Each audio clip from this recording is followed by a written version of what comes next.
Hello my dear students. So respiration in plants chapter में कल हम लोगों ने कुछ बेसिक्स पढ़े कि कोई भी लिविंग ऑर्गेनिज्म हो, ना सिर्फ प्लांट्स, मैंने आपको बताया था this chapter is about all the living organisms. तो उन्हें जिंदा रहने के लिए सेल्स में एटीपी प्रोडक्शन बहुत ज़रूरी है और सेल्स को एटीपी मिलता है फूड के ब्रेकडाउन या ऑक्सीडेशन से, जो कि तभी पॉसिबल है जब ऑक्सीजन अंदर आए, यानी कि ऑर्गेनिज्म ब्रीदिंग करे। If we talk about the aerobic respiration, anaerobic respiration करने वाले ऑर्गेनिजम्स भी नो डाउट फूड को यूटिलाइज करते हैं, बट उन्हें फूड के ब्रेकडाउन के लिए ऑक्सीजन की ज़रूरत नहीं होती। But most of the organisms तो एरोबिक ही हैं। तो इस चैप्टर में हम जनरलाइज वे में एरोबिक रेस्पिरेशन की बात करेंगे।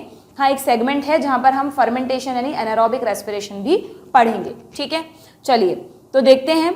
अब हमें नेक्स्ट टॉपिक कवर करना है, डू प्लांट्स ब्रीथ। तो प्लांट्स, भाई हमें पता है प्लांट्स तो एरोबिक ही हैं, एयर की प्रेजेंस में ही रहते हैं, पर प्लांट्स ब्रीथ कैसे करते हैं, गैसियस एक्सचेंज कैसे करते हैं एनवायरनमेंट के साथ। प्लांट्स के पास हमारी तरह नोज, ट्रैकिया, लंग्स ऐसा कुछ है क्या? नहीं, they do not have any respiratory system, but still breathe तो करते हैं। वो मैंने आपको कल बताया था। सिंपली प्लांट सेल्स जो हैं वो डायरेक्टली इन्वायरमेंट के कॉन्टैक्ट में है। आप ज्यादातर देखो लीफ को नेचर ने कैसा बनाया है, बिल्कुल थिन बनाया है, सारी लीव्स दूर दूर हैं। हमारी बॉडी की तरह कंडेंस पैकिंग नहीं की है प्लांट्स की, क्योंकि प्लांट की हर एक सेल अपने ऑक्सीजन के लिए सीधा एनवायरनमेंट के कांटेक्ट पे रहती है। जैसे हमारी बॉडी की सेल्स तो किस पर डिपेंडेंट है? ब्लड पे, लंग्स पे, कि भाई लंग्स में ऑक्सीजन आएगी, लंग्स ब्लड को देगा, ब्लड से हमारी सेल्स को मिलेगी। बट प्लांट्स में ऐसा बिल्कुल नहीं है। प्लांट्स में आप देखो रूट्स को भी नेचर ने कैसे दूर दूर, मतलब जो सारे स्ट्रक्चर्स हैं वो अलग अलग बनाए, हर स्ट्रक्चर एयर के कांटेक्ट में है। स्टेम की अगर हम बात करें तो जब स्टेम वुडी हो जाता है, मोटा हो जाता है, तो आपने देखा होगा जब हमने सेकेंडरी ग्रोथ पढ़ा था तब मैंने बताया था कि स्टेम के सेंटर में मैक्सिमम टिश्यू डेड टिश्यू है, जाइलम है, उसको तो ऑक्सीजन चाहिए नहीं, सिर्फ बाहर की लेयर्स को ऑक्सीजन चाहिए, उसके लिए लेंटिकल्स बन जाते हैं। अगर स्टेम पतला और ग्रीन है तो उस पर लीफ की तरह स्ट्रोमेटा होते हैं, लीव्स में अगेन स्ट्रोमेटा होते हैं। तो प्लांट्स में ब्रीथ करने के लिए मेनली जो स्ट्रक्चर्स हैं वो है स्ट्रोमेटा एंड लेंटिकल्स। एंड सबसे इंपॉर्टेंट बात कि प्लांट का हर एक पार्ट अपनी गैसियस नीड्स की रिक्वायरमेंट खुद पूरी करता है। ठीक है, तो वही सब यहाँ पर लिखा है। Let's understand. Well, the answer to this question is not quite so direct. Yes, plants require oxygen for respiration, जो हमने कल पढ़ा था अच्छे से, and they also release CO2. Hence plants have systems in place that ensure the availability of O2. क्योंकि plants को भी हमारी तरह O2 चाहिए, तो प्लांट्स में भी ऐसा मैकेनिज्म होना चाहिए जो उनको O2 दिलाए। तो मैंने आपको बताया था कि दिन के टाइम पर तो फोटोसिंथेसिस से इतनी O2 इवॉल्व हो रही है कि वो प्लांट्स की नीड भी पूरी कर देगी, फिर भी बच जाएगी, उसको प्लांट बाहर एनवायरनमेंट में दे देंगे हमारे लिए। ठीक है, उसके अलावा रात के टाइम पर प्लांट्स एनवायरनमेंट से ऑक्सीजन लेने लग जाते हैं और ऑक्सीजन जो वो ले रहे हैं उसके बदले में CO2 निकालते भी हैं। इसीलिए बच्चों बोलते हैं पहले के ज़माने में ना, मतलब अभी भी गाँवों में ऐसा बोलते हैं कि जो बहुत घने पेड़ हैं उनके नीचे रात को नहीं सोना चाहिए। अब जैसे जनरली उनको समझाने के लिए बोल देते थे कि भाई नहीं, रात को पेड़ों के नीचे मत सो, है ना, उनको डरा दिया जाता था। बट एक्चुअली इसके पीछे साइंटिफिक लॉजिक ये है कि रात को प्लांट फोटोसिंथेसिस तो कर नहीं रहा, यानी ऑक्सीजन तो इवॉल्व हो नहीं रही है, तो रात में प्लांट्स भी हमारी तरह CO2 निकाल रहे हैं। तो बहुत घना पेड़ है, उसकी सारी पत्तियां रेस्पिरेशन कर रही है, तो आप सोचो कंपैरेटिवली CO2 का अमाउंट उस एरिया में ज्यादा होगा ना, अगर एग्जैक्टली बिल्कुल पेड़ के नीचे सो रहे हैं तो इसलिए बहुत प्लांट्स के नीचे, ट्रीज के नीचे सोना अवॉइड करना चाहिए, क्योंकि रात को प्लांट्स भी CO2 एक्सेल करते हैं। ठीक है, नाउ प्लांट्स अनलाइक एनिमल, अब बहुत इंपॉर्टेंट लाइन है, इसको हाईलाइट करो।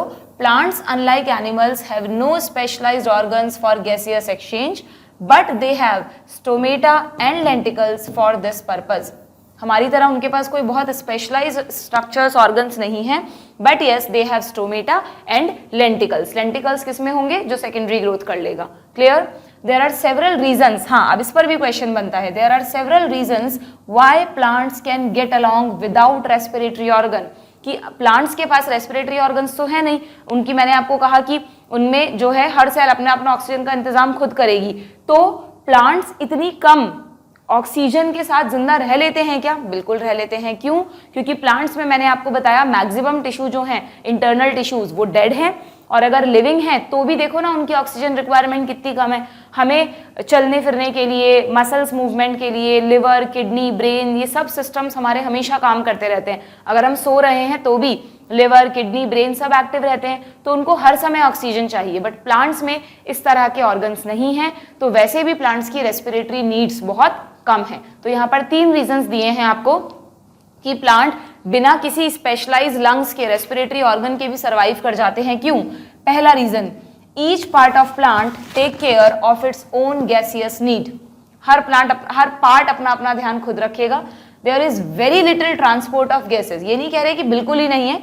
जैसे अगर मान लो हम कहें स्टेम में सेकेंडरी कॉर्टेक्स है, वो थोड़ा अंदर की तरफ है, अंदर फ्लोएम का टिश्यू है, तो वहां तक डिफ्यूजन के थ्रू गैसेस पहुंच जाती हैं, ठीक है, from one part two one other. तो पहला रीजन तो ये याद रखेंगे आप, हर पार्ट अपनी अपनी ऑक्सीजन की केयर खुद करता है। दूसरा, plants do not present great demands for gaseous exchange. Root, stem and leaves respire at rate far lower than animal. Plants में रेस्पिरेशन की रेट बहुत कम है क्योंकि एटीपी की नीड भी बहुत कम है, ठीक है। Only during photosynthesis are large volume of gases exchanged and leaf is well adapted to take care of its own need during these periods.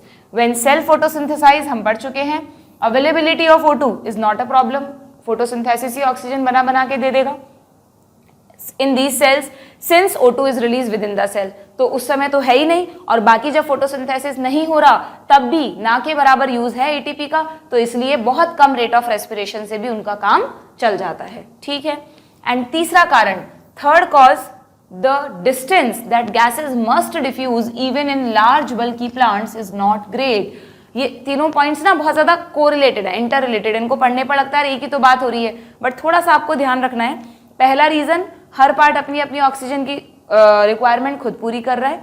दूसरा रीजन, प्लांट्स की रेस्पिरेटरी नीड्स बहुत कम है हमारे कंपैरिजन में, उनमें मेटाबॉलिक एक्टिविटीज बहुत कम है। और तीसरा कारण कि प्लांट्स में जो भी बल्की टिश्यूज हैं उनमें अंदर तक गैसेस को ज्यादा जाने की जरूरत ही नहीं है क्योंकि इंटरनल टिश्यूज ज्यादातर डेड हैं। देखो आगे क्या लिखा है, each living cell in a plant is located quite close to the surface. ज्यादातर जो लिविंग सेल्स बनाई है नेचर ने वो सरफेस के पास बनाई है। This is true for leaves, बिल्कुल सही बात है, लीव्स में तो आपको पता है एकदम दूर दूर होती हैं सारी लीव्स, लेकिन ये कह रहा है कि अगर हम एक थिक वुडी स्टेम की बात करें या रूट्स की बात करें तब कैसे ये प्रॉब्लम सॉल्व होगी। तो यहां पर लिखा है, in stem the living cells are organized in thin layers inside and beneath the bark. Just bark में लेंटिकल्स होते ही हैं और उसके जस्ट नीचे है ज्यादातर लिविंग टिश्यू। आप देखो सेकेंडरी कॉर्टेक्स है, सेकेंडरी फ्लोएम है, बार्क का ही तो पार्ट है वो एक तरह से। They also have openings called lenticels. The cells in the interior, very very important, the cells in the interior are dead and provide only mechanical support, तो उनको ऑक्सीजन पहुंचानी ही नहीं है। Thus, most cells of a plant have at least a part of their surface in contact with air. कोई भी living cell है वो कहीं ना कहीं से एयर के डायरेक्ट कांटेक्ट में है, अनलाइक एनिमल्स, ठीक है। This is also facilitated. अब आपने कभी सोचा है कि नेचर ने प्लांट्स में मैक्सिमम पैरेन्काइमा क्यों बनाया? आपको ध्यान है एनाटॉमी में हमने पढ़ा था, कॉर्टेक्स में लूज पैरेन्काइमा था, सेंटर में पिथ में लूज पैरेन्काइमा था। तो नेचर ने ये लूज पैरेन्काइमा रूट हो या स्टेम क्यों बनाया है? जिससे इजीली एयर अंदर तक जा सके, ठीक है। तो ये भी एक मान सकते हैं आप, एक अडेप्टेशन मान सकते हैं कि प्लांट्स में रेस्पिरेटरी नीड पूरी हो जाती है, ओके। इन चाहे वो लीफ हो, स्टेम हो या रूट हो, which provide an interconnected network of air spaces, ठीक है। तो सारा कॉन्सेप्चुअल है, कोई भी क्वेश्चन बन सकता है। अगर हम इसको समराइज करें तो ये क्या कह रहा है, इसमें ऐसा बताया है आपको कि प्लांट्स के लिए ब्रीदिंग स्ट्रक्चर है stromata and lenticels. Her plant का पार्ट लगभग एयर के डायरेक्ट कांटेक्ट में है तो वो अपनी रेस्पिरेटरी नीड खुद पूरी कर लेगा। रेस्पिरेटरी नीड ज़्यादा है ही नहीं, बहुत कम मेटाबॉलिक एक्टिविटीज़ होती हैं, और अगर कोई बल्कि पार्ट्स हैं भी तो वो बल्कि पार्ट्स में इंटरनल टिश्यूज ज़्यादातर डेड हैं, और जो भी लिविंग टिश्यूज़ हैं वो किसी ना किसी तरह से एयर के कांटेक्ट में हैं, और उन लिविंग टिश्यूज़ में भी लूज पैकिंग है पैरेन्काइमा की, जिससे अंदर तक ऑक्सीजन ईजिली पहुंच जाए, ठीक है। समझ में आ गया? ऑक्सीजन को ज़्यादा सेल टू सेल डिफ्यूजन ना करना पड़े क्योंकि डिफ्यूजन बहुत स्लो प्रोसेस है, इतना पॉसिबल नहीं है कि जल्दी जल्दी ऑक्सीजन अंदर पहुंच जाती। क्लियर? तो this is about the breathing in plants. अब इसी में कोई अलग से हेडिंग चेंज नहीं की है, बट इसी में ये जो आपका स्टार्ट हो रहा है ना बच्चों, इसके ऊपर मैं चाहती हूँ आप लोग है ना एक हेडिंग लिख लें, that is aerobic and anaerobic respiration. एक बार रुको हम इसे पढ़ लेते हैं फिर लिखवाती हूँ। यहाँ से स्टार्ट हो गया या नेक्स्ट पार्ट में आ रहा है। द कंप्लीट, अब जनरलाइज बात कर रहे हैं ये, ठीक है। द कंप्लीट कंबशन, देखो मैंने तुम्हें कहा था ना कि रेस्पिरेशन भी एक तरह का कंप्लीट कंबशन है of glucose produce CO2 and water which are the end products yield energy most of which is given out as heat। ये मत समझना कि सारी की सारी एनर्जी को ATP में चेंज कर लिया। ये जो एनर्जी रिलीज हुई है ग्लूकोज की, ये एनर्जी दो फॉर्म में रिलीज हुई है। जितना पॉसिबल था बीच बीच में एनर्जी को पकड़कर एटीपी बना लिया, और जहां जहां नहीं पॉसिबल था वहां वहां हीट में एनर्जी का लॉस भी हुआ है, ठीक है, बट यस हीट प्रोडक्शन भी हमारे लिए जरूरी है। Then if this energy is to be useful to the cell, it should be able to utilize it to synthesize other molecules that the cell require। कोई भी यूज हो सकता है एटीपी का। The strategy that the plant cells use is to catabolize the glucose in such a way that not all the liberated energy goes out as heat। ये generalise बात हो रही है जो मैंने तुम्हें कल बताया था कि अगर रेस्पिरेशन एक वन स्टेप प्रोसेस होता तो जैसे कोई चीज़ जलती है तो एकदम से आग हीट की फॉर्म में एनर्जी रिलीज होती है, वैसे सारी की सारी हीट की फॉर्म में एनर्जी लॉस्ट हो जाती। लेकिन the key is to oxidise glucose, इसको हाईलाइट करो, the key is to oxidise glucose not in one step but in several small steps, enabling some steps to be just large enough such that the energy released can be coupled to ATP। कुछ complicated नहीं लिखा है इन्होंने, क्या लिखा है कि glucose oxidation का within a cell main की फीचर क्या है कि ये सिंगल स्टेप ना होके मल्टी स्टेप प्रोसेस है, स्लो प्रोसेस है। इस वजह से कुछ स्टेप्स पर जब एनर्जी रिलीज हो रही होती है तो उसको एटीपी में कन्वर्ट कर दिया जाता है। कैसे, वो हम मैकेनिज्म में पढ़ेंगे। Okay, Now how this is done is essentially the story of respiration। Okay, तो देखते हैं भाई। अब यहाँ पर अगेन थोड़ा सा इन्होंने आपको ना एरोबिक और एनारोबिक के बीच में डिफरेंस बताया है। ड्यूरिंग द प्रोसेस, यहाँ पर लिखो बल्कि तुम, ये एक्चुअली में this is aerobic versus anaerobic, ठीक है। क्या लिखा है देखो, during the process of respiration oxygen is utilised, yes, CO2 water and energy are released, yes. The combustion reaction requires oxygen, but some cells live where oxygen may or may not be available। हम ऐसे कई सारे anaerobic organisms को जानते हैं। तो ये आपसे पूछना चाह रहा है कि भाई फिर ये कैसे जिंदा रहते हैं, ये कैसे फूड को ब्रेक डाउन करते हैं।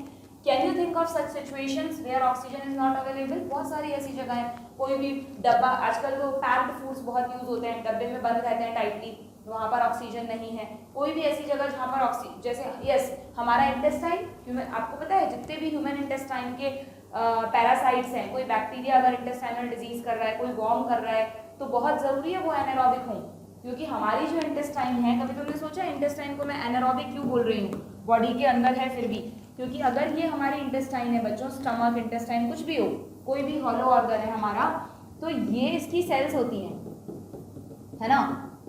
तो सेल्स के अंदर तो ऑक्सीजन है, हमारी सेल्स तो एरोबिक हैं, इनको तो ऑक्सीजन चाहिए, इनके बाहर यहाँ कनेक्टिव टिश्यू की लेयर होती है, उसमें ब्लड वेसल्स होती हैं, उनसे इनको ऑक्सीजन मिलती रहती है। हमारी सेल्स तो कैसी है, एरोबिक है। ये यहाँ पर मैं ब्लड वेसल्स थोड़ी सी बना देती हूँ, ठीक है, तो इनको तो ऑक्सीजन मिलती रहती है, लेकिन ये सेल सारी ऑक्सीजन खुद यूज कर लेती हैं। तो ये जो बीच में खाली जगह है ना, ल्यूमेन, यहाँ पर ऑक्सीजन नहीं होती है। ये जो ल्यूमेन वाला पार्ट है पूरे GIT का, पूरे डाइजेस्टिव सिस्टम का, वो कैसा है, lumen of digestive system is anaerobic. ये एक एनारोबिक हैबिटेट है, इसलिए हमेशा याद रखना, इनडायरेक्टली पूछ लेंगे तुमसे कि जो भी हमारे इंटेस्टाइन के वॉर्म्स हैं, है ना, इंटेस्टाइन के पैरासाइट्स हैं, उनमें एनारोबिक रेस्पिरेशन का अडेप्टेशन होना चाहिए। इंटेस्टाइनल पैरासाइट्स, चाहे वो बैक्टीरिया है, कोई वॉर्म है, टीनिया, एनिमल किंगडम में पढ़ा था हमने, intestinal parasites must have anaerobic respiration.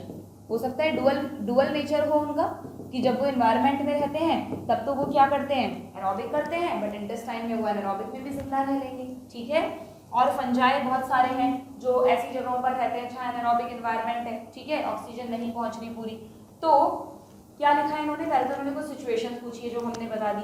Now there are sufficient reasons to believe that the first cell, हाँ, और ये देखो कितना इंटरेस्टिंग पॉइंट है, आप इवोल्यूशन में भी पढ़ोगे इसको, कि जो फर्स्ट सेल थी ना हमारे प्लैनेट पे, अर्थ पर, वो एनारोबिक रही होगी, क्योंकि स्टार्टिंग में आपने पढ़ा होगा थोड़ा बहुत इवोल्यूशन के बारे में, स्टार्टिंग में हमारा एटमॉस्फेयर रिड्यूसिंग एटमॉस्फेयर था बच्चों। हमारे एटमॉस्फेयर में अमोनिया, मीथेन, इस तरह की चीजें थी, CO2 था, O2 नहीं था बिल्कुल भी।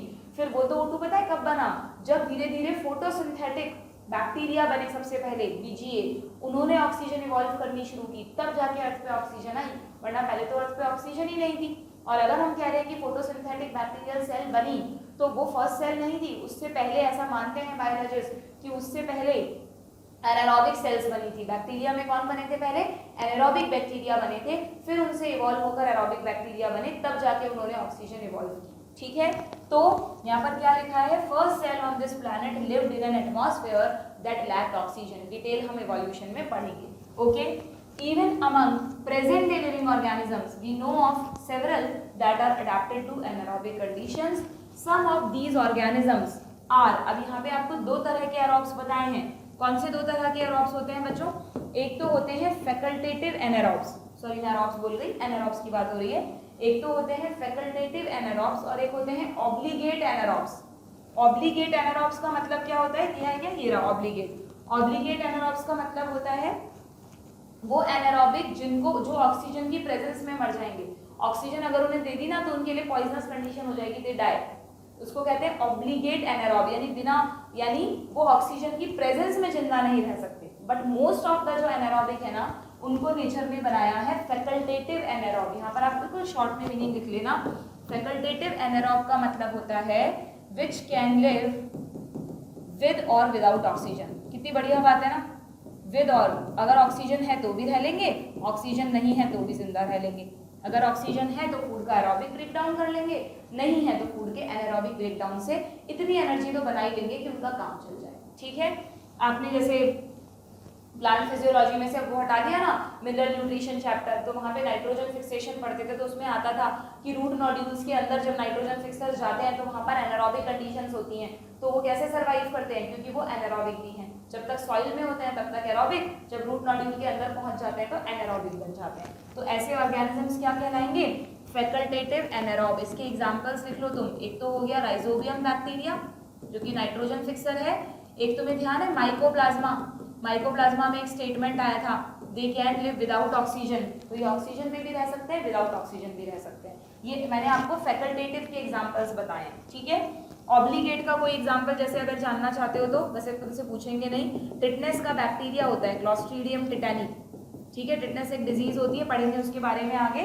जब तुमने सुना होगा चोट वगैरह लगने पर हम टिटनेस का टीका लगवाते हैं ना, वो इसी से बचने के लिए लगवाते हैं। ये ऑब्लिगेट एनारोब है, ये सिर्फ एनारोबिक कंडीशंस में रहता है। ठीक है, now in any case all living organisms retain the enzymatic machinery। अब ये कह रहा है कि चाहे किसी को एरोबिक रेस्पिरेशन करना है या किसी को एनारोबिक रेस्पिरेशन करना है, दोनों ही केसेस में जो सबसे पहला स्टेप है वो है पार्शियल ऑक्सीडेशन ऑफ ग्लूकोज, जिसमें कि ऑक्सीजन की जरूरत ही नहीं पड़ती। अगर तुम्हें ध्यान हो, मैंने तुमको एक डायग्राम बनवाया था और कहा था कि this is the first step. Glucose का ब्रेकडाउन होगा पायरुवेट में, दैट इज ग्लाइकोलाइसिस। और हमेशा ध्यान रखो इस ग्लाइकोलाइसिस में नो ऑक्सीजन इज रिक्वायर्ड, मतलब ऑक्सीजन इज नॉट रिक्वायर्ड। इस प्रोसेस में ऑक्सीजन चाहिए ही नहीं। ठीक है, तो चाहे एरोबिक ऑर्गेनिजम्स हो चाहे एनारोबिक ऑर्गेनिजम्स हो, ग्लाइकोलाइसिस तो सब में होगा ही होगा। And what is glycolysis? एक तरह से this is the partial breakdown, this is the partial breakdown of glucose, जिसमें हमेशा याद रखना ऑक्सीजन चाहिए ही नहीं। तो ग्लाइकोलाइसिस को हम कॉमन पाथवे कह सकते हैं क्या? देखो यहाँ क्या लिखा है कि in any case all living organisms retain the enzymatic machinery, क्योंकि ग्लाइकोलाइसिस के जो एंजाइम्स हैं ना वो सब में हैं, जो दुनिया के जितने भी ऑर्गेनिजम्स हैं सबके पास हैं, चाहे वो बैक्टीरिया हो चाहे कोई भी हो।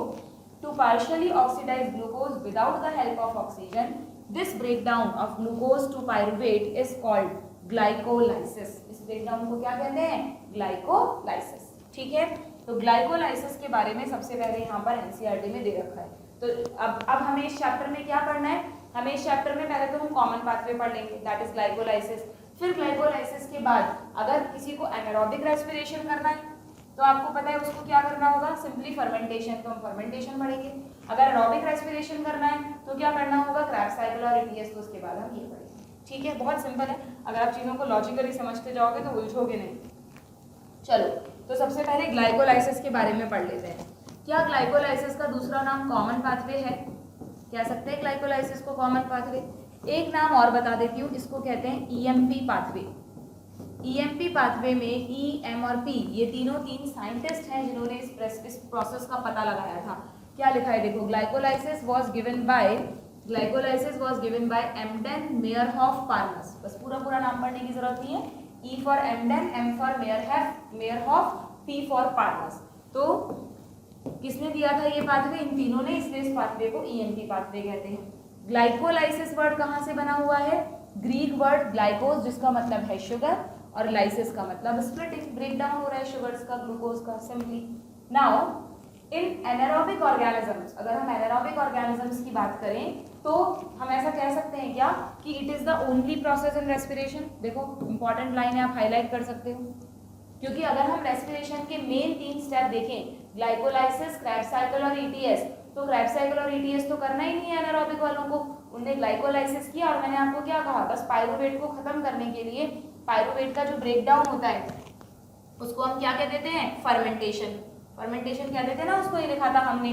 तो एक तरह से ऐसा मानते हैं कि ये जो फर्मेंटेशन है ना बच्चों, ये एनारोबिक रेस्पिरेशन के सिनोनिम की तरह यूज करते हैं कि अगर एनारोबिक रेस्पिरेशन का पाथवे देखेंगे तो वहां पर ये तो सिर्फ वन स्टेप प्रोसेस है, बस पायरुवेट को लैक्टिक एसिड में बदल दिया, पायरुवेट को इथेनॉल में बदल दिया।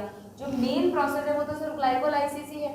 तो yes we can say that glycolysis is the only pathway in the anaerobic organisms. Anaerobic organisms को और कुछ करना ही नहीं है, बस लास्ट में वो तो फर्मेंटेशन पायरुवेट को खत्म करने के लिए करना है। यहाँ पर कोई एनर्जी प्रोड्यूस नहीं होती है, जो भी एनर्जी एनारोबिक को मिलेगी ना वो ग्लाइकोलाइसिस में जो मिल गया वो मिल गया, यहाँ कोई अदर अलग से एनर्जी नहीं मिलने वाली। तो इसको एक तरह से रेस्पिरेशन के मेन प्रोसेस में नहीं मानते, है ना। तो इस पूरे प्रोसेस को एनारोबिक रेस्पिरेशन भी कह देते हैं और इस पूरे प्रोसेस को फर्मेंटेशन भी कह देते हैं। क्लियर? तो बिल्कुल ठीक लाइन है, हो सकता है एज इट इज लाइन आ जाए नीट में, एनसीईआरटी के स्टेटमेंट टाइप क्वेश्चन में। ओके, ध्यान रखना। नाउ अगर हम बात करें ग्लाइकोलाइसिस की, तो मैं आपको बता चुकी हूँ what is the site of glycolysis, cytoplasm. क्या अभी भी किसी को ये कंफ्यूजन है कि ग्लाइकोलाइसिस माइटोकॉन्ड्रिया में होगा? नहीं, ग्लाइकोलाइसिस सीधा सेल में जो साइटोप्लाज्म है, ग्लूकोज आया वहां पे उसका ब्रेकडाउन शुरू कर देते हैं। Okay, and is present in all living organism, all, चाहे एनारोबिक है, एरोबिक है, प्रोकैरियोट है, यूकैरियोट है, यूनिसेल्युलर है, मल्टीसेल्युलर है, सबको ग्लाइकोलाइसिस तो करना ही करना है। ठीक है, in this process glucose undergoes partial oxidation. ये वर्ड भी बार बार आ रहा है, देखो ध्यान रखना, इसको कहते हैं ग्लूकोज का पार्शियल ऑक्सीडेशन, क्योंकि अगर कंप्लीट ऑक्सीडेशन हो जाता तो फिर ग्लाइकोलाइसिस के एंड में CO2 और वाटर मिल जाता, यहीं पर सारा प्रोसेस खत्म हो जाता। तो this is the partial oxidation, जिसके एंड प्रोडक्ट्स होते हैं 2 मॉलिक्यूल्स ऑफ पायरुवेट। अब यहाँ पे 2 मॉलिक्यूल्स क्यों मिले, देखो सीधी सी बात है, यू ऑल नो ग्लूकोज एक 6 कार्बन कंपाउंड है एंड जो पायरुवेट है वो 3 कार्बन कंपाउंड है। तो बैलेंस कैसे करोगे, पायरुवेट के 2 मॉलिक्यूल मिलेंगे तभी तो कार्बन का नंबर बैलेंस होगा। तो हमेशा ध्यान रखना ये पॉइंट भी। इन प्लांट्स, अब अगर हम प्लांट्स की बात कर रहे हैं तो आपको पता है प्लांट्स ने अपने ग्लूकोज को ग्लूकोज की फॉर्म में तो रख नहीं रखा है। जो ग्लूकोज है वो जैसे ही फोटोसिंथेसिस खत्म होता है तो यू नो या तो सुक्रोज बन जाता है या फिर स्टार्च बन जाता है। उन्होंने लिख दिया स्टोरेज कार्बोहाइड्रेट यानी कि स्टार्च। तो प्लांट को जब भी एटीपी चाहिए तो वो क्या करे, वो पहले सुक्रोज को ग्लूकोज में बदले एंड स्टार्च को भी ग्लूकोज में बदले। तो ऐसा लिखा है in plants this glucose is derived from either sucrose, देखो लिखा है सुक्रोज को क्या माना गया है, sucrose is the end product of photosynthesis, बार बार बोल रही हूँ मैं ये पहले वाले चैप्टर से आपको। और किससे डिराइव किया जाता है ग्लूकोज, स्टार्च से, that is the storage carbohydrate. अब हमेशा ध्यान रखना एक बड़ा इंपॉर्टेंट पॉइंट है कि सुक्रोज को अगर ग्लूकोज में बदलना है तो किस एंजाइम की जरूरत पड़ेगी, इन्वर्टेज। मैंने तुमको बायोमॉलिक्यूल पढ़ाते वक्त बताया था कि सुक्रोज को इन्वर्ट शुगर भी कहते हैं, इसके D और L फॉर्म होते हैं ना, आप केमिस्ट्री में पढ़ोगे। तो शुगर को जब तोड़ेंगे तो आपको पता है शुगर एक डाइसैकेराइड है, डाइमर है, तो इसके 2 मोनोमर कौन है, कौन से 2 मोतियों से बनी है ये, ग्लूकोज प्लस फ्रक्टोज। ये कभी नहीं भूलना है आप लोगों को। इवन हमारे डाइजेस्टिव सिस्टम में भी जितना भी हम चीनी खाते हैं, वो जो टेबल शुगर गन्ने से जो चीनी बन रही है वो सुक्रोज ही तो है बच्चों, वो ग्लूकोज नहीं है। तो आप जब चीनी खाते हो तो वो सुक्रोज है, उसको आपका डाइजेस्टिव सिस्टम तोड़ता है ग्लूकोज और फ्रक्टोज में, फिर ब्लड को देता है, फिर ब्लड उसे सेल्स तक पहुंचाता है। तो हमारी बॉडी में भी इन्वर्टेज एंजाइम है और प्लांट सेल्स में भी कौन सा एंजाइम है यहाँ पर, इन्वर्टेज एंजाइम। डू रिमेंबर कौन सा एंजाइम है, इन्वर्टेज एंजाइम। तो सबसे पहले तो प्लांट्स में इन्वर्टेज एंजाइम सुक्रोज का हाइड्रोलिसिस करेगा और क्या बना देगा, ग्लूकोज एंड फ्रक्टोज। देखो फ्रक्टोज भी बन रहा है बच्चों, इसीलिए याद रखना अभी जब हम ग्लाइकोलाइसिस का पाथवे पढ़ेंगे ना तो वैसे तो ग्लाइकोलाइसिस की शुरुआत ग्लूकोज से होती है और खत्म कहाँ होता है, पायरुवेट पे। लेकिन फ्रक्टोज एक और ऐसी शुगर है जो ग्लाइकोलाइसिस में पार्टिसिपेट कर सकती है अगर, क्योंकि देखो आप यहाँ पे स्टेप देखो, ग्लूकोज यहाँ पर आकर अल्टीमेटली फ्रक्टोज में बदल रहा है क्या। तो अगर मान लो किसी सेल के पास फ्रक्टोज भी है जो कि बट ऑब्वियस होगा, तो फ्रक्टोज भी यहाँ से एंटर कर जाएगा, फ्रक्टोज 6 फॉस्फेट में बदलेगा और फिर ये पाथवे शुरू हो जाएगा। क्लियर? यहाँ पर भी अभी बताऊंगी जब इसको डिटेल में पढ़ाऊंगी। चलो क्लियर? तो बट ये जरूर ध्यान रखना कि पूछ लेंगे तुमसे नीट में कि भाई ग्लाइकोलाइसिस में कौन पार्टिसिपेट कर सकता है from the very first step, तो ग्लूकोज तो कर ही सकता है एज वेल एज फ्रक्टोज भी कर सकता है। Clear? And these two monosaccharides यानी simple sugar readily enter the glycolytic pathway, दोनों के लिए लिखा है these two monosaccharide readily enter the glycolytic pathway। Generally बच्चे छोटी छोटी बातों पर ध्यान नहीं देते, आपको लगता है कि भाई ग्लाइकोलाइसिस तो सिर्फ ग्लूकोज का ही हो सकता है, नहीं, 4 ऑप्शन आ जाएंगे, glucose and fructose, only glucose fructose, sucrose starch, sucrose and starch. तो सुक्रोज और स्टार्च तो ग्लाइकोलाइसिस नहीं कर सकते ना, कौन कर सकता है? ग्लूकोज कर सकता है एज वेल एज फ्रक्टोज भी ग्लाइकोलाइसिस में पार्टिसिपेट कर सकता है। ठीक है, नाउ ग्लूकोज एंड फ्रक्टोज, अब यहाँ पर इन्होंने क्या किया है, ये स्टेप्स को थ्योरेटिकली लिखा है कि क्या क्या हो रहा है स्टेप्स में। तो हम थोड़ा सा पहले चार्ट पढ़ते हैं फिर इस पर आएंगे। बस यहाँ पर एक चीज जरूर हाईलाइट कर देना आप, इन्होंने एक एंजाइम का नाम दिया है हेक्सोकाइनेज। नीट में रिसेंटली कई बार क्वेश्चन आया है, बट इस एंजाइम का नाम चार्ट में नहीं है, तो आप चार्ट में ऐड कर लो। जो वेरी फर्स्ट स्टेप है ग्लूकोज, जब ग्लूकोज 6 फॉस्फेट में बदल रहा है तो यहाँ पे कौन सा एंजाइम मदद करता है इस प्रोसेस में? हेक्सोकाइनेज। ठीक है, आप कोई भी दूसरी रिफ्रेशर बुक से अगर पढ़ते हो इसको जरूरत है ही नहीं पढ़ने की, अगर पढ़ते हो कुछ बच्चों की आदत होती है अननेसेसरी, तो हर स्टेप पर एक एंजाइम का नाम दिखेगा आप लोगों को। तो अब सारे एंजाइम्स के नाम नहीं पूछे जाते, हमारे टाइम पे पूछते थे, हमें बिल्कुल एग्जैक्टली वर्ड टू वर्ड रटना पड़ता था कि किस स्टेप पर कौन सा एंजाइम है, बट अब हटा दिए हैं वो एनसीईआरटी से। तो आपको बस पहले स्टेप का एंजाइम याद रखना है हेक्सोकाइनेज, और ये भी लिख लो हेक्सोकाइनेज का कोफैक्टर है मैग्नीशियम। जब तक मैग्नीशियम नहीं होगा, ये कैसा एंजाइम है? Apo enzyme. मैग्नीशियम से जुड़कर क्या बन जाएगा? होलो एंजाइम, और कैटालाइटिक पावर आ जाएगी इसमें। ठीक है, पुरानी चीजों को ऐसे कोरिलेट किया करो। अब देखो जरा ध्यान से क्या हो रहा है यहाँ पे, जो ग्लूकोज है वो किस में बदल गया बच्चों? ग्लूकोज 6 फॉस्फेट में। और तुमने ध्यान दिया ये क्या हुआ? एटीपी बनने की जगह सबसे पहले स्टेप पर ही एटीपी का खर्चा हो गया। बिल्कुल, ये जो रेस्पिरेशन का प्रोसेस है ये बोलता है भाई मैं तुम्हें बहुत सारे एटीपी देने वाला हूँ, तो सेल को बोलता है पहले तुम एक एटीपी खर्च करो अपना। तो ग्लाइकोलाइसिस के वेरी फर्स्ट स्टेप पर एक एटीपी खर्च होता है। आपको पता है एटीपी टूटेगा तो क्या बनेगा? एडीपी और फॉस्फेट। तो फॉस्फेट ग्लूकोज से जुड़कर क्या बना देता है? Glucose 6 phosphate. Glucose 6 carbon compound है ना, तो उसके आखिरी कार्बन पर 6 कार्बन पर फॉस्फेट जाकर जुड़ जाता है, तो एटीपी खर्च होगा ही होगा। ओके, अब क्या होता है? अब जो ग्लूकोज 6 फॉस्फेट है वो अपने आइसोमर में बदलता है। ग्लूकोज और फ्रक्टोज आप देखना केमिस्ट्री में उनके स्ट्रक्चर्स देखना बिल्कुल एक जैसे हैं, बस थोड़ा सा जो ग्रुप्स है उनकी पोजीशन में फर्क है, बाकी जो फॉर्मूला है वो बिल्कुल सेम है। फ्रक्टोज का फॉर्मूला भी यही होता है। फ्रक्टोज का फॉर्मूला पता है क्या तुम लोगों को? C6H12O6। ग्लूकोज का फॉर्मूला भी वही है। ओके, तो ग्लूकोज 6 फॉस्फेट अपने आइसोमर यानी फ्रक्टोज 6 फॉस्फेट में चेंज हो गया। यहाँ पर जो एंजाइम यूज होता है वो है आइसोमेरेज। सिर्फ इसलिए लिख रही हूँ जिससे तुमको ये ध्यान रहे कि ये कैसा स्टेप है। तो यहाँ पे आइसोमेरिज्म हो गया क्या? ये फर्स्ट स्टेप था, इधर हम नंबरिंग भी करते जाते हैं। 10 स्टेप प्रोसेस कैसे है? तो फर्स्ट स्टेप हुआ, देन सेकेंड स्टेप में आइसोमेरिज्म हुआ। अब देखो क्या हो रहा है, तुम्हें एकदम डर लग रहा होगा इस चार्ट को देखकर, बट बहुत इजीली लर्न हो जाएगा, अच्छे से समझते चलो। अब फ्रक्टोज 6 फॉस्फेट ने क्या किया? उसने कहा भाई मुझको एक फॉस्फेट और दो, पहले कार्बन पे भी दो, तब थोड़ी सिमेट्री आएगी। ठीक है, तो फ्रक्टोज 6 फॉस्फेट ने फिर से सेल का एक एटीपी का खर्चा करवा दिया। बस इसके बाद नहीं करेगी, सेल बोलेगी अब एटीपी मैं 2 ही बार खर्च करूंगी। तो एक बार तो फर्स्ट स्टेप पर किया और फिर कब किया? थर्ड स्टेप पर। एटीपी फिर टूटा, एक और फॉस्फेट मिला, तो फॉस्फेट कहाँ जाके जुड़ गया? फ्रक्टोज के 6 कार्बन में से फर्स्ट कार्बन पे। तो अब इसका नाम क्या हो जाएगा प्रोडक्ट का? इसका नाम हो जाएगा फ्रक्टोज 1,6 बिसफॉस्फेट। सही है, फ्रक्टोज 1,6 बिसफॉस्फेट। समझ के पढ़ोगे तो रटना नहीं पड़ेगा, बिना बात में समझ लोगे फिर थोड़ा सा बस याद करना पड़ेगा। रटने का मतलब बिना समझे चीजों को जबरदस्ती रटे जाना, वो गलत है। ठीक है, तो याद हुआ ग्लूकोज से बना ग्लूकोज 6 फॉस्फेट, वो अपने आइसोमर में बदला फ्रक्टोज 6 फॉस्फेट में, उसने एक फॉस्फेट और ले लिया तो बन गया फ्रक्टोज 1,6 बिसफॉस्फेट। अब इसने कहा कि चलो भाई ये तो सारे 6 कार्बन कंपाउंड बन रहे थे, अब थोड़ा सा इस तरफ प्रोसेस बढ़ाते हैं कि आगे जाकर पायरुवेट मिले। तो यहाँ पर होती है बच्चों स्प्लिटिंग। ये जो फोर्थ स्टेप है this is actually the splitting.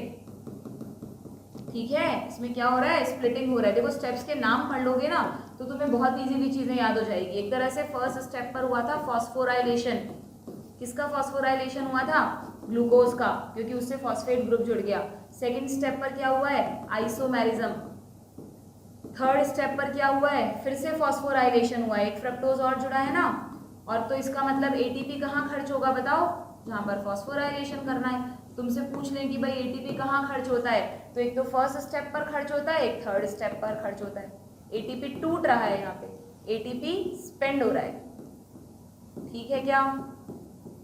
अब जैसे ही फ्रक्टोज 1,6 फॉस्फेट की स्प्लिटिंग होती है तो 3 कार्बन कंपाउंड बन जाते हैं। भाई बैलेंस, कार्बन का नंबर बैलेंस करना है तो 2 मॉलिक्यूल बनाओ। तो यहां से लेकर आगे तक का पूरा प्रोसेस 2 से मल्टीप्लाई रहेगा।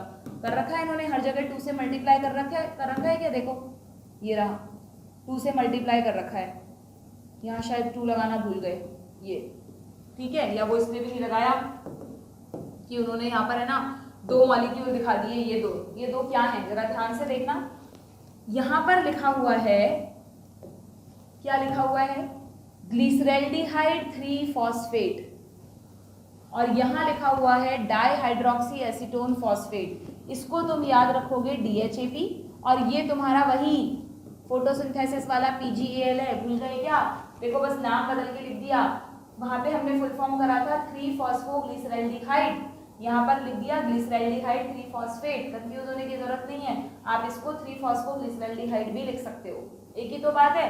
3 फॉस्फोग्लिसरैल्डिहाइड बोलूं मैं या ग्लिसरैल्डिहाइड 3 फॉस्फेट बोलूं, वो था द सेम, ठीक है। तो ये हो गया आपका ग्लिसरैल्डिहाइड 3 फॉस्फेट, यानी PGAL बन गया और DHAP बन गया। या तो ऐसा होता है कि इसी के 2 मॉलिक्यूल बन जाएंगे, ठीक है, या ऐसा होगा एक इसका बन गया एक इसका बन गया, क्योंकि ये दोनों एक दूसरे में, देखो रिवर्सिबल का साइन लगाया है, दोनों एक दूसरे के आइसोमर है।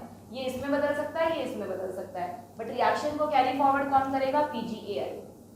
ओके, तो अगर DHAP बना भी है तो वो PGAL में बदलेगा, तभी आगे रिएक्शन बढ़ेगी। तो आप चाहे से ऐसा कह दो 2 मॉलिक्यूल्स ऑफ PGAL, और जो कन्वर्ट होते रहते हैं DHAP में, DHAP वापस PGAL बनाता रहता है, या फिर आप कह दो PGAL और DHAP दोनों बने। इसलिए उन्होंने 2 से मल्टीप्लाई नहीं किया, क्योंकि दोनों के एक एक मॉलिक्यूल दिखा दिए, ठीक है, समझ में आ गया? तो इसको मानते हैं, ये जो इनके बीच में इंटर कन्वर्जन चल रहा है, this is the 5th step.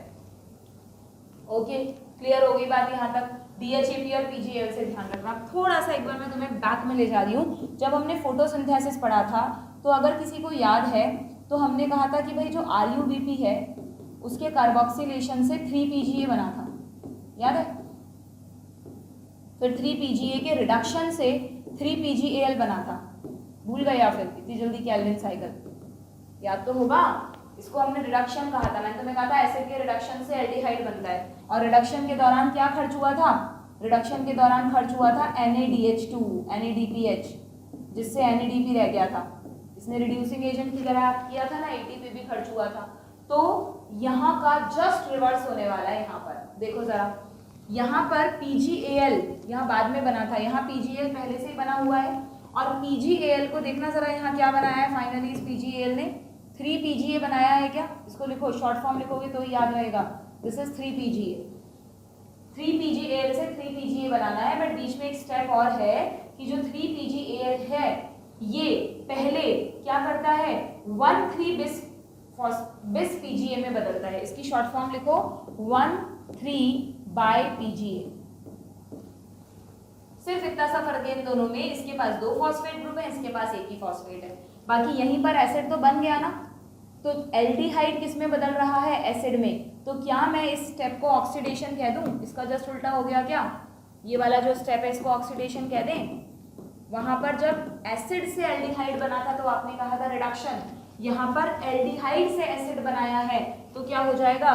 ये तो है एल्डिहाइड, PGAL तो क्या है?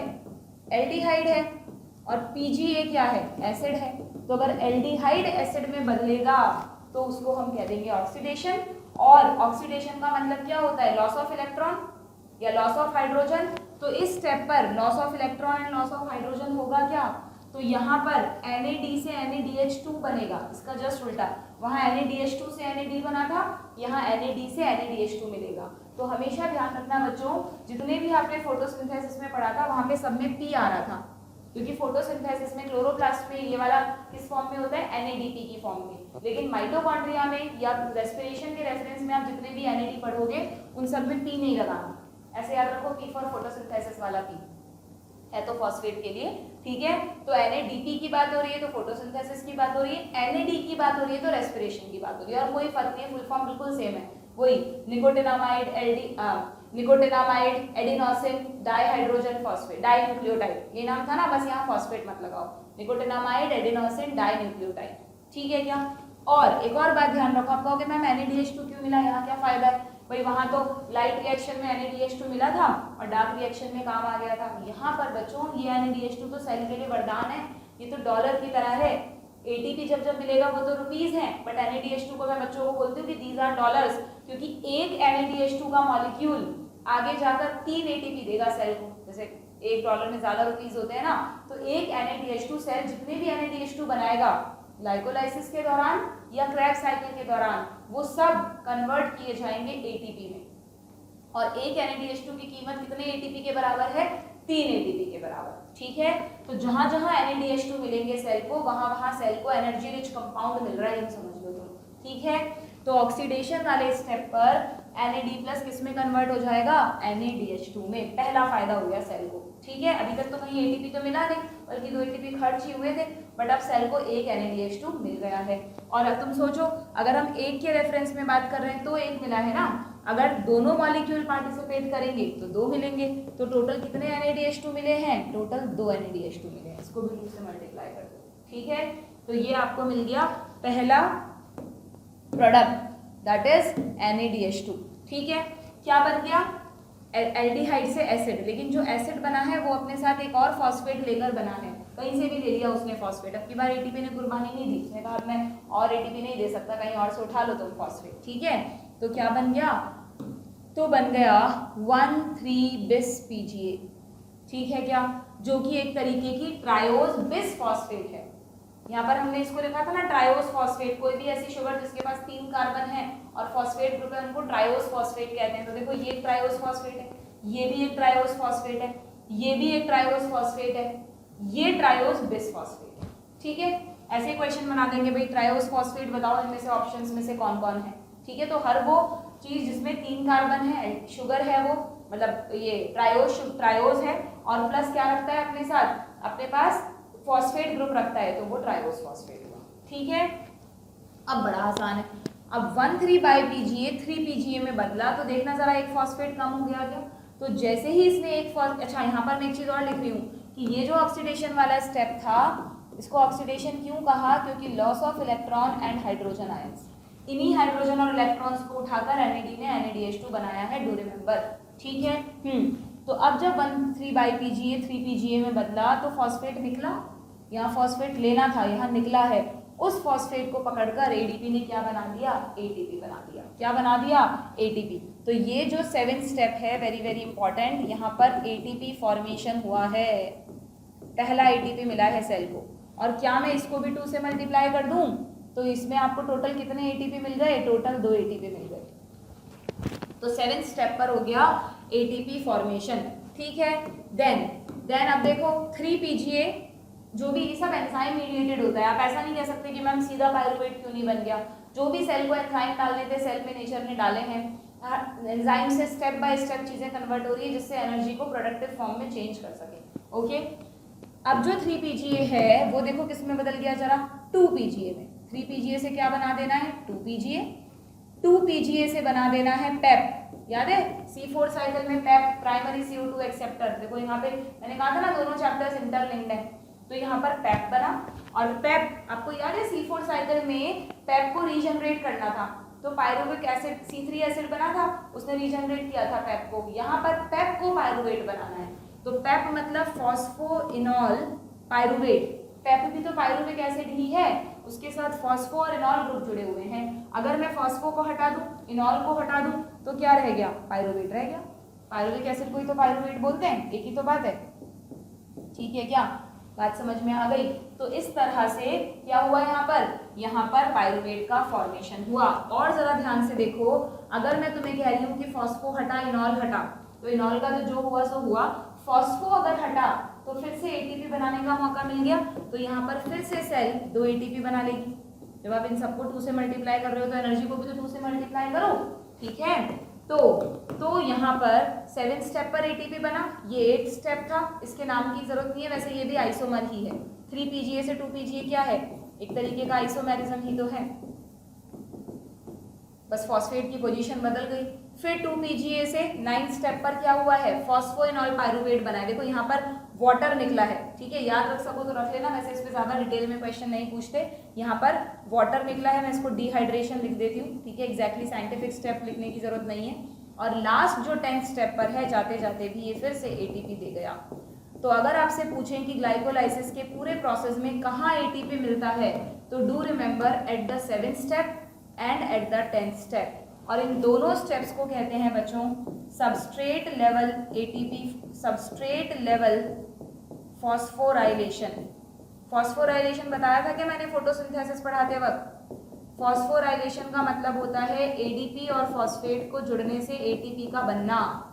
और ये फॉस्फोराइलेशन कहाँ हो रहा है, सीधा सबस्ट्रेट्स पर हो रहा है, एक सबस्ट्रेट दूसरे में बदल रहा है, इसलिए इसको कहते हैं सबस्ट्रेट लेवल फॉस्फोराइलेशन।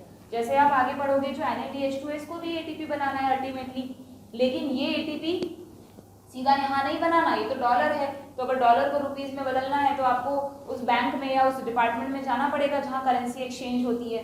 तो वैसे ही NADH2 आगे जाएगा अभी माइटोकॉन्ड्रिया में अंदर ऑक्सीजोम्स के पास कि मुझे इसके बदले में एटीपी बनाकर दे दो, तो उसको कहेंगे फॉस्फोराइलेशन, ऑक्सीडेटिव फॉस्फोराइलेशन, वहाँ ऑक्सीजन की जरूरत पड़ेगी।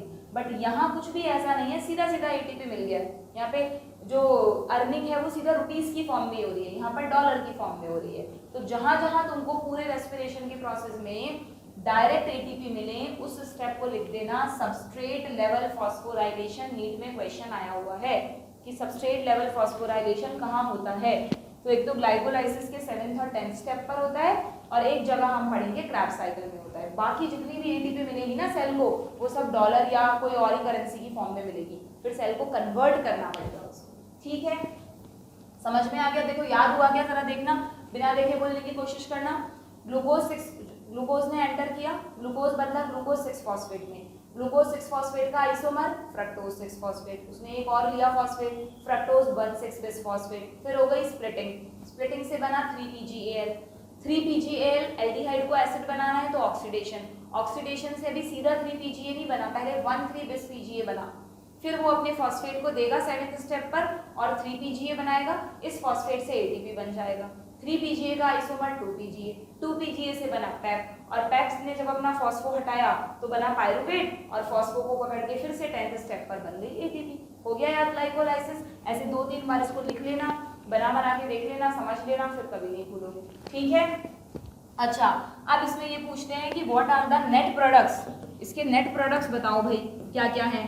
तो नेट प्रोडक्ट्स ऑफ ग्लाइकोलाइसिस की अगर मैं बात करूं, देखना जरा, तो नेट प्रोडक्ट्स ऑफ ग्लाइकोलाइसिस, ठीक है, तो नेट प्रोडक्ट्स में 2 NADH2 मिले हैं क्या हमको, शुरुआत से देख रहे हैं हम, NADH2 कितने मिले हैं, 2, ATP कितने मिले हैं, 2 और 2 4, यस और नो, 2 यहाँ मिले 2 यहाँ मिले, लेकिन 2 खर्च भी हुए थे ना, तो ATP में 4 - 2 ही माना जाता है। अगर आपसे पूछेंगे what is the net gain of glycolysis, net gain of ATP in glycolysis, तो आपको आंसर देना है 2। रिसेंटली क्वेश्चन आया हुआ है नीट में, ठीक है।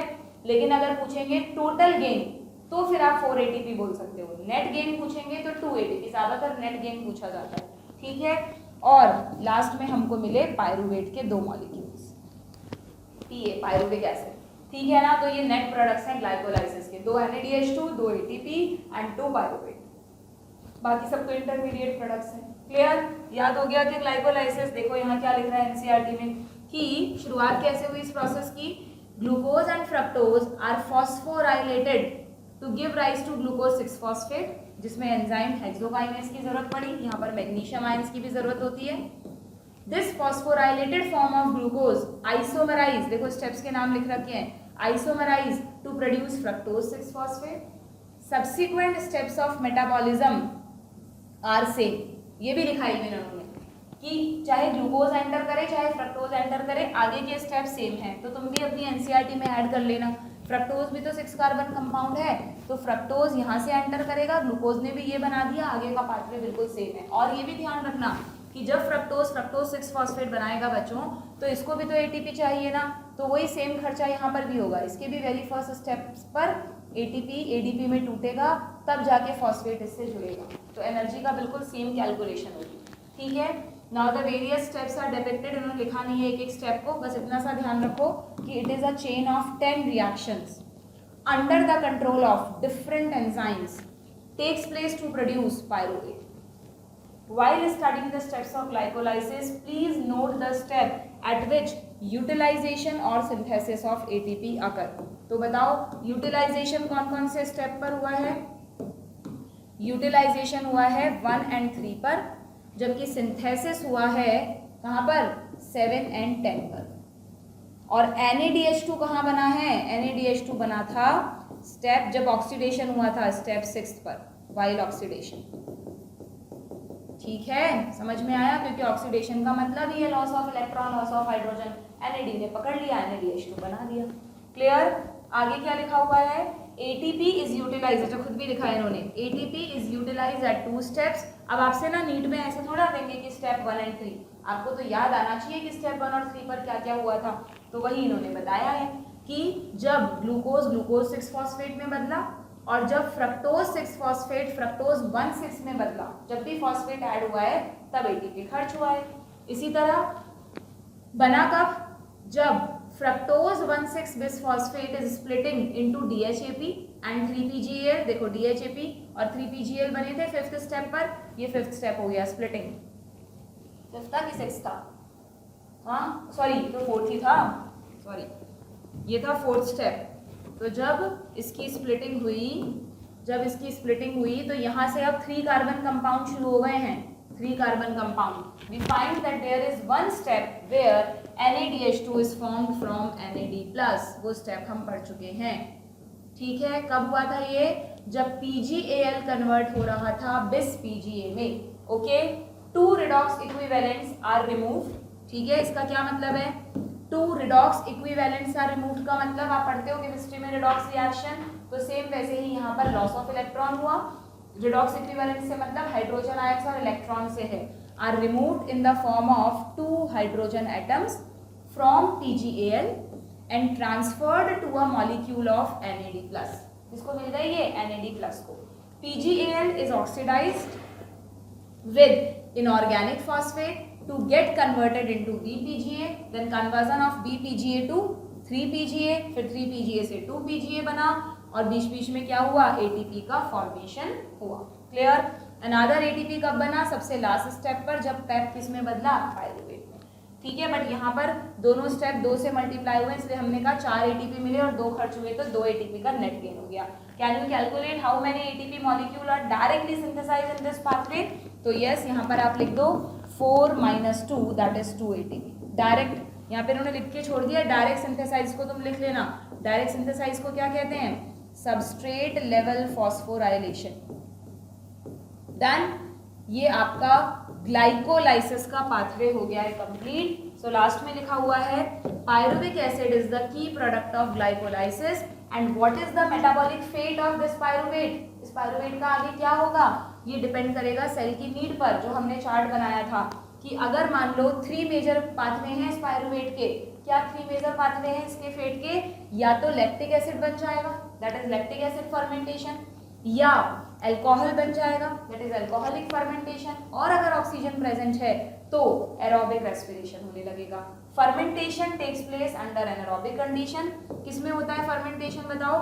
फर्मेंटेशन होता है बहुत सारे प्रोकैरियोट्स में और सिंगल सेल्ड यूकैरियोट में, सब में नहीं, यीस्ट में। यहाँ पे स्पेसिफाई कर देना यीस्ट। ठीक है, लेकिन अगर एरोबिक ब्रेकडाउन होता है, कंप्लीट मतलब एरोबिक ब्रेकडाउन होता है, तो फाइनल प्रोडक्ट्स होते हैं CO2 एंड वाटर। ये यहाँ से ऐसे उलझा हुआ पढ़ने की जरूरत नहीं है, इसका चार्ट मैं ऑलरेडी बना चुकी हूँ। ठीक है, however organisms adopt Krebs cycle which is also called as aerobic respiration which require oxygen supply। ठीक है, ये जो हमने टेबल डायग्राम बनाया था ये सबके नोट्स में बुक में होना चाहिए, तभी आपको ध्यान रहेगा। पायरुवेट के 3 फेट, या तो लैक्टिक एसिड फर्मेंटेशन, या अल्कोहलिक फर्मेंटेशन, या फिर aerobic respiration that initiated by Krebs cycle and then ATS। Done. तो नेक्स्ट सेशन में हम लोग पहले फर्मेंटेशन के बारे में पढ़ेंगे दोनों तरह का, फिर will come to aerobic respiration. ठीक है, अच्छे से पढ़ लेना, ग्लाइकोलाइसिस आज के आज याद कर लेना, 2-3 बार बना के देख लेना और इसकी क्वेश्चन प्रैक्टिस कर लेना। Good bye.